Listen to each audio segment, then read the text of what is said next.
We're back in science class. Good evening, Grouch the Baptist Church Middle School. So today in science we are going to be discussing how do engines work. So there are a few types of engines we are going to focus on today, such as heat engine, such as the one that runs in cars and buses, and internal combustible engines or ICE engines. That's what ICE stand for.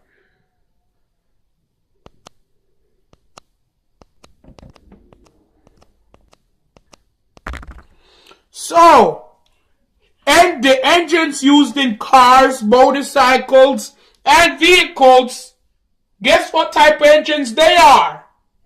They're heat engines. So, a heat engine is a device that converts thermal energy into mechanical energy. Mechanical energy is the sum of the kinetic and potential energies of an object. The heat engine in a car converts thermal energy into mechanical energy, which then makes the car move faster. But you don't have to stick to thermal and mechanical energy. You could even say chemical energy, which is energy that's stored in the chemical bonds between atoms. Or you could use radiant energy, energy carried by electromagnetic waves. Or you could use nuclear energy, energy that is stored in the nuclei of atoms. Or you could even say electrical energy, energy carried by electric charges as they move through a circuit. Or you can say devices such as heat engine will convert one form of energy into another.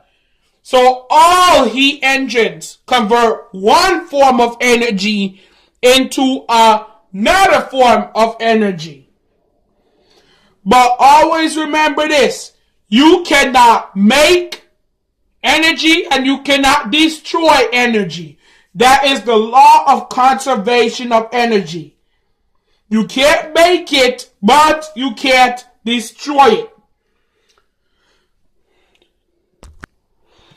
The first type of engine we will learn about is an internal combustible engine,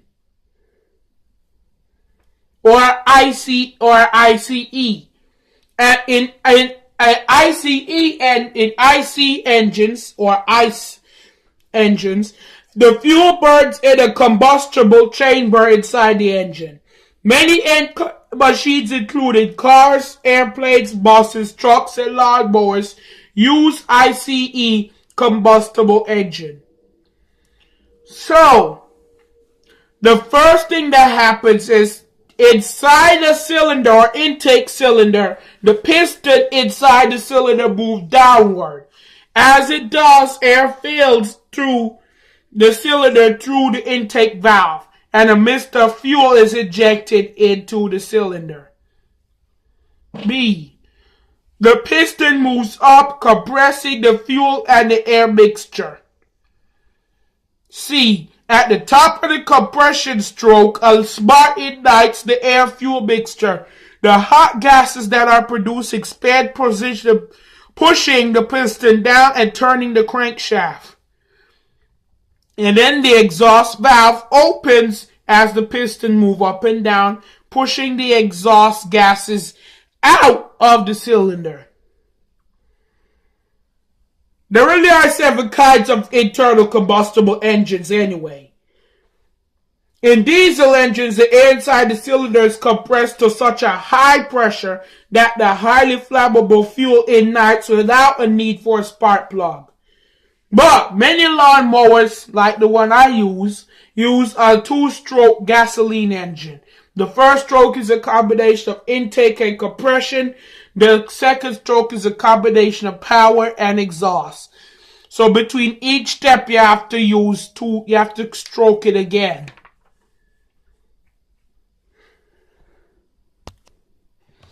The next type of thermal energy or engine we will be learning about is your refrigerator, yes, that you have in your own house. If thermal energy will only flow to something that is warm to something cool, how can a refrigerator be cooler than the air inside the kitchen? Well, I'm going to show you. So, the first thing that happens is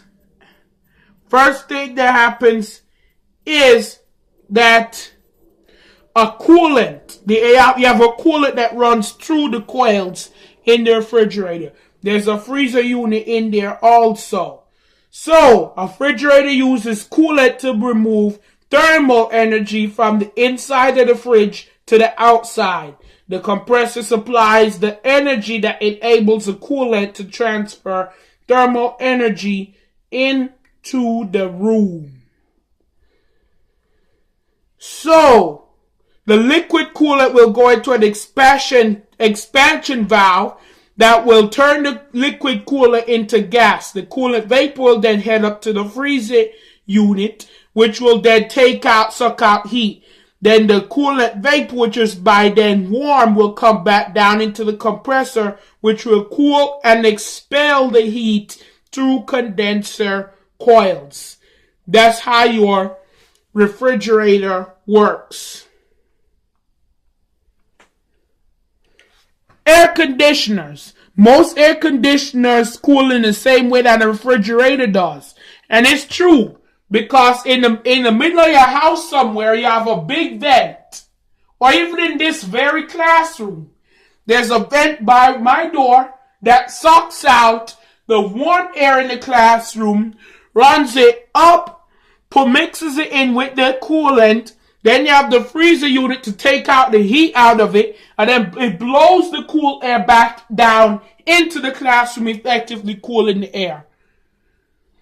But when it's time to heat the air, some buildings use a heat pump for heating and cooling. Like an air conditioner or refrigerator, a heat pump moves thermal energy from one place to another.